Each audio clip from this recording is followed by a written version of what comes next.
अयोध्या में आज प्राण प्रतिष्ठा अनुष्ठान का तीसरा दिन है। आज राम मंदिर के नए गर्भगृह में भगवान रामलला की मूर्ति सोने के सिंहासन पर स्थापित होगी। जय श्री राम के नारों के साथ बुधवार को गर्भगृह की चौखट पर पहुंचा रामलला का विग्रह। मंदिर परिसर वैदिक मंत्रोच्चार से गूंजा। रामलला की प्रतीकात्मक चांदी की प्रतिमा को राम मंदिर परिसर में भ्रमण करवाया गया। वजन ज्यादा होने की वजह से अस्थि मूर्ति का भ्रमण नहीं हुआ। बुधवार को राम मंदिर के गर्भगृह में हुई पूजा। राम जन्मभूमि ट्रस्ट के महंतों ने विधिवत पूजा अर्चना की। पीएम मोदी ने अपने सोशल मीडिया अकाउंट पर आज उड़िया भाषा में राम भजन शेयर किया है। लिखा, हर भाषा में भगवान राम को समर्पित भजन मिल जाएंगे। रामलला की प्राण प्रतिष्ठा के लिए अयोध्या सजकर तैयार। सूर्यकुंड में किया गया लेजर शो का आयोजन। लेजर शो के जरिए भगवान राम के जीवन की लीलाओं को दिखाया गया। बड़ी तादाद में लोग पहुंचे। अयोध्या में प्राण प्रतिष्ठा से पहले लखनऊ में भी तैयारी। सदर से हजरतगंज तक निकाली गई रामलीला यात्रा। एमपी के उज्जैन में राममय हुआ महाकालेश्वर मंदिर। कलाकारों ने भगवान राम के गीतों पर परफॉर्म किया। इंदौर में सीएम मोहन यादव ने राम मंदिर की रेप्लिका का किया उद्घाटन। भक्तों ने लगाए जय श्री राम के नारे। आयरन स्क्रैप से बनी है राम मंदिर की रेप्लिका। उद्घाटन के मौके पर लोगों ने जमकर आतिशबाजी की, दिए जलाए। राष्ट्रीय पुरस्कार विजेता कारीगर कुंज बिहारी ने बनाया राम मंदिर का छोटा मॉडल। सोने, चांदी और हीरे से 108 दिनों में किया तैयार। यूपी के अलीगढ़ में सामूहिक सुंदरकांड का पाठ हुआ। बड़ी संख्या में लोग शामिल हुए। कश्मीर केसर से होगा रामलला का तिलक। मुस्लिम राष्ट्रीय मंच ने वीएचपी को सौंपा केसर। मुंबई के शिवाजी पार्क में 45 फीट ऊंची भव्य राम मंदिर के साथ भगवान राम की आकृति लगाई गई है। एमपी के भोपाल में मां भवानी मंदिर में मनाया गया दीपोत्सव। राम मंदिर प्राण प्रतिष्ठा महोत्सव को लेकर दीप जलाए गए। भक्तों ने बनाई रंगोली। 22 जनवरी को सिद्धिविनायक मंदिर ट्रस्ट निकालेगी शोभा यात्रा। ट्रस्ट के अध्यक्ष सदा सरवनकर ने जानकारी दी। प्राण प्रतिष्ठा का निमंत्रण ठुकराने वालों पर बोले सदा सरवनकर, शायद उन्हें वोट बैंक की है चिंता। प्रयागराज, वाराणसी, आगरा, मथुरा समेत 6 जिलों से अयोध्या के लिए शुरू होगी हेलीकॉप्टर की सेवा। योगी सरकार ने तय किया किराया। रामलीला मंचन में भाग लेने अयोध्या पहुंचे एक्टर राकेश बेदी और बिंदु दारा सिंह। कहा, दुनिया का सबसे बड़ा तीर्थ स्थल होगी रामनगरी। सूरत में भी हो रही भव्य रामोत्सव की तैयारी। कलाकार कार्यक्रम की रिहर्सल में लगे हैं। राम टेम्पल कंस्ट्रक्शन कमेटी के चेयरमैन की लोगों से अपील। 22 जनवरी कुछ भी ऐसा ना करें जो दूसरे धर्म के लोगों को अच्छा ना लगे। राम मंदिर को लेकर कांग्रेस नेता दिग्विजय सिंह का बीजेपी पर हमला। कहा, बीजेपी का मकसद मस्जिद को गिराना था, राम मंदिर बनाना नहीं। बीजेपी भगवान राम का राजनीतिकरण कर रही है। कांग्रेस महासचिव जयराम रमेश का बयान। दिल्ली के सीएम अरविंद केजरीवाल ने अयोध्या जाने का किया ऐलान। 22 जनवरी को प्राण प्रतिष्ठा के बाद रामलला के दर्शन के लिए जाएंगे। सीएम केजरीवाल ने प्राण प्रतिष्ठा का निमंत्रण मिलने से किया इनकार। कहा, पत्नी, बच्चों और माता पिता के साथ बाद में जाऊंगा। नेशनल कॉन्फ्रेंस के नेता फारूक और उमर अब्दुल्ला ने बीजेपी पर साधा निशाना। कहा, मजहब और सियासत को अलग अलग रखना चाहिए। उमर अब्दुल्ला ने कहा, बीजेपी को चुनाव जीतने के लिए मजहब में जाना पड़ रहा है। 10 साल के शासन में दिखाने के लिए राम मंदिर के सिवा कुछ भी नहीं। बार काउंसिल ऑफ इंडिया ने सीजीआई से मांग की 22 जनवरी को सुप्रीम कोर्ट, हाई कोर्ट और जिला कोर्ट में छुट्टी घोषित की। गुजरात के डीसा में एक स्कूली छात्रों की प्रस्तुति। छात्रों ने राम फॉर्मेशन किया प्रस्तुत। अयोध्या में जगत गुरु रामभद्राचार्य के 75वें जन्मोत्सव पर मनाया जा रहा अमृत महोत्सव। हेमा मालिनी ने कार्यक्रम में नृत्य प्रस्तुत किया। अमृत महोत्सव में रामलीला का हुआ आयोजन। हेमा मालिनी सीता जी के किरदार में नजर आई। 19 से 21 जनवरी को फिर साउथ के दौरे पर जाएंगे पीएम मोदी। तिरुचिरापल्ली के रंगनाथ मंदिर और रामेश्वरम के रामनाथ मंदिर में पूजन करेंगे। पीएम मोदी आज विकसित भारत संकल्प यात्रा के लाभार्थियों से करेंगे संवाद। दोपहर 12:30 बजे वीडियो कॉन्फ्रेंसिंग के जरिए करेंगे बातचीत। एमपी के सीएम मोहन यादव का आज बिहार का दौरा। श्री कृष्ण चेतना मंच के प्रोग्राम में शामिल होंगे। राजस्थान में भजनलाल सरकार की कैबिनेट बैठक आज होगी। अहम फैसलों पर लगाई जाएगी मुहर। चंडीगढ़ में आज होगा मेयर का चुनाव। पहली बार आप और कांग्रेस मिलकर चुनाव लड़ रहे हैं। सीट शेयरिंग को लेकर कांग्रेस समाजवादी पार्टी की बैठक। दोनों पार्टियों के बीच यूपी की एक सीट पर हुई बात। कांग्रेस में मीटिंग के बाद बोले रामगोपाल यादव, अभी आधा रास्ता तय किया, आधी सीटों पर बात बाकी। सलमान खुर्शीद ने कहा, आखिरी फैसला होने तक नहीं बता सकते संख्या। जरूरत पड़ी तो राहुल अखिलेश करेंगे बातचीत। बीएसपी से संगठन के सवाल पर बोले सलमान खुर्शीद, हमारी बातचीत सपा से हुई है, उसी से होगा समझौता। सीट शेयरिंग में देरी पर बोले लालू यादव, गठबंधन में इतनी जल्दी नहीं हो जाता सीट का बंटवारा। लोकसभा चुनाव के लिए लोगों से सुझाव मांग रही कांग्रेस। पी चिदम्बरम बोले, हमारा मैनिफेस्टो जनता का घोषणा पत्र होगा। बिहार की सभी सीटों पर एनडीए को जिताने की है कोशिश। बिहार के पूर्व सीएम जितिन राम मांझी का बयान।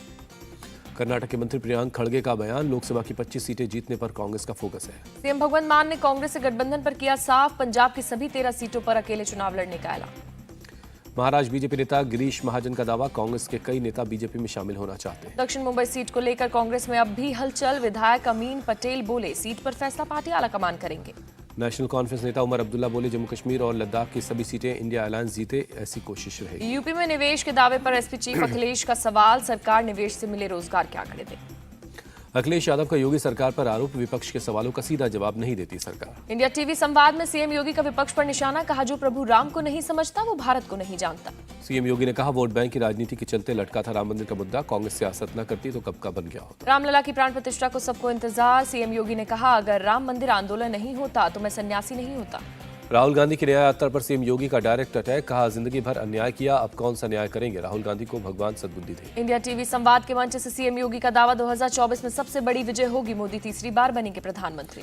सीएम योगी ने कहा सपा को राम मंदिर जाने से किसने रोका है, हम भी मंदिर का श्रेय नहीं ले रहे, राम भक्त बनाकर जा रहे हैं। इंडिया टीवी संवाद के मंच पर अखिलेश यादव, कहा हम भी हिंदू धर्म को मानते लेकिन बीजेपी की तरह दिखावा नहीं करते। प्राण प्रतिष्ठा में नहीं जाने पर अखिलेश ने दी सफाई, कहा हम शंकराचार्यों की बात मान रहे हैं, 22 जनवरी के बाद जाएंगे दर्शन। इंडी गठबंधन में शामिल होने पर बोले अखिलेश यादव, बीजेपी को देखकर बदलनी पड़ी रणनीति, कहा मेरे गठबंधन का नाम इंडिया और रणनीति पीटीए। अखिलेश यादव ने कांग्रेस के लिए रायबरेली और अमेठी सीट छोड़ने का इशारा दिया, कहा बीजेपी को हराने के लिए लालू, नीतीश और कांग्रेस की जरूरत है। इंडिया टीवी संवाद में अखिलेश यादव पर जमकर बरसे ओपी राजभर, कहा पीडीए चिल्लाने से कुछ नहीं होगा, यूपी में एक भी सीट नहीं मिलेगी। ओपी राजभर ने सपा पर पिछड़ों का हक छीनने का आरोप लगाया, कहा विपक्ष सिर्फ मुसलमानों की भलाई की बात करता है। ओपी राजभर ने यूपी की कानून व्यवस्था की तारीफ की, कहा योगी राज में ना दंगे होते हैं ना लगता है कर्फ्यू, सपा सरकार में दंगों की परेशानी से थे यूपी।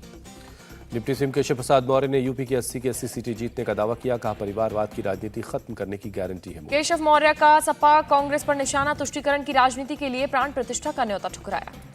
बीजेपी नेता राकेश त्रिपाठी बोले हमारी सरकार अपराधियों में भेद नहीं करती, 5 लाख रुपए तक की फ्री इलाज की व्यवस्था है। सपा नेता राजपाल कश्यप का सवाल, बीजेपी बताए 2 करोड़ नौकरियां किसे दी, लखनऊ में कौन सा अस्पताल बनवाया। कांग्रेस नेता अखिलेश प्रताप सिंह का बयान, देश महंगाई और बेरोजगारी से करा रही है, बीजेपी राम के नाम को भुनाने में लगी। इंडिया टीवी संवाद के मंच से कांग्रेस पर बरसे सुधांशु त्रिवेदी, कहा राहुल का एजेंडा 20% को जोड़कर रखना। कांग्रेस नेता अभय दुबे का आरोप, सनातन के अंदर ध्रुवीकरण का करवा रही है बीजेपी, कांग्रेस बीजेपी की लड़ाई सत्ताधारी बनाम धर्मचारी है। सपा नेता राजकुमार भाटी ने बीजेपी की तुलना रावण से की, कहा ये भगवान राम को मानते हैं लेकिन इनका चरित्र रावण जैसा। इंडिया टीवी संवाद में राजकुमार भाटी ने कहा धार्मिक भावना भड़काकर असली मुद्दे से भटकाना चाहती बीजेपी, हम राम की विरासत पर कब्जा नहीं होने देंगे। राजस्थान के सीएम भजन लाल शर्मा को धमकी भरी कॉल मामले में 3 आरोपी गिरफ्तार, सेंट्रल जेल में बंद था एक आरोपी। आरोपी कैदी ने जेल में एक दूसरे कैदी से फोन लेकर की थी कॉल, सेंट्रल जेल के 2 वार्डन सस्पेंड। पॉक्सो मामले में 5 साल से जेल में है मानसिक तौर पर विक्षिप्त आरोपी, मेंटल अस्पताल में चल रहा इलाज। दिल्ली के सीएम अरविंद केजरीवाल के आज ईडी के सामने पेश होने का संबंध है, आज कार्यकर्ताओं की बैठक के लिए उन्हें जाना है गोवा। हरियाणा के पूर्व सीएम भूपेंद्र सिंह हुड्डा से ईडी ने करीब 7 घंटे की पूछताछ की, मानेसर भूमि अधिग्रहण मामले में 1500 करोड़ की धोखाधड़ी का आरोप। उद्धव गुट की याचिका पर सुनवाई को तैयार है सुप्रीम कोर्ट, स्पीकर के फैसले के खिलाफ 22 जनवरी को होगी सुनवाई। बॉम्बे हाईकोर्ट का उद्धव गुट के 14 विधायकों को नोटिस, शिंदे गुट की याचिका पर 8 फरवरी तक जवाब देने को कहा। सुप्रीम कोर्ट ने सत्येंद्र जैन की जमानत याचिका पर फैसला सुरक्षित रखा, मनी लॉन्ड्रिंग के मामले में जेल में बंद है। हिजबुल आतंकी जावेद मट्टू की न्यायिक हिरासत 14 दिन के लिए बढ़ी, 4 जनवरी को हुआ था गिरफ्तार। बंगाल में ईडी की टीम पर हमले का मामला, हाईकोर्ट ने जांच के लिए सीबीआई बंगाल पुलिस की संयुक्त एसआईटी गठित करने के लिए कहा। दिल्ली के एलजी का मुख्य सचिव को आदेश, राजस्व विभाग के 3 अधिकारियों के खिलाफ सख्त कार्रवाई हो, कावड़ कैंप बनाने में धांधली का मामला। हरियाणा सरकार से नाराज कांग्रेस विधायक नीरज शर्मा का अनोखा प्रदर्शन, कुर्ते पर लिखवाई अपने क्षेत्र की समस्याएं, मांग पूरी नहीं होने तक पहने रहेंगे। तमिलनाडु के शिवगंगा में जलीकट्टू का आयोजन, 2 लोगों की मौत, 40 से ज्यादा घायल।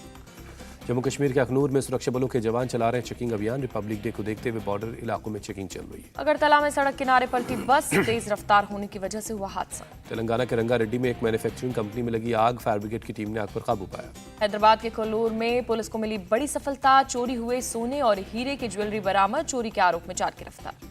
दिल्ली के जनकपुर में पार्किंग विवाद में चली गोलियां, एक घायल शख्स का इलाज जारी है। फायरिंग की आवाज सुनकर मौके पर पहुंची पुलिस ने एक आरोपी को घर दबोचा, आरोपी का साथी हुआ फरार।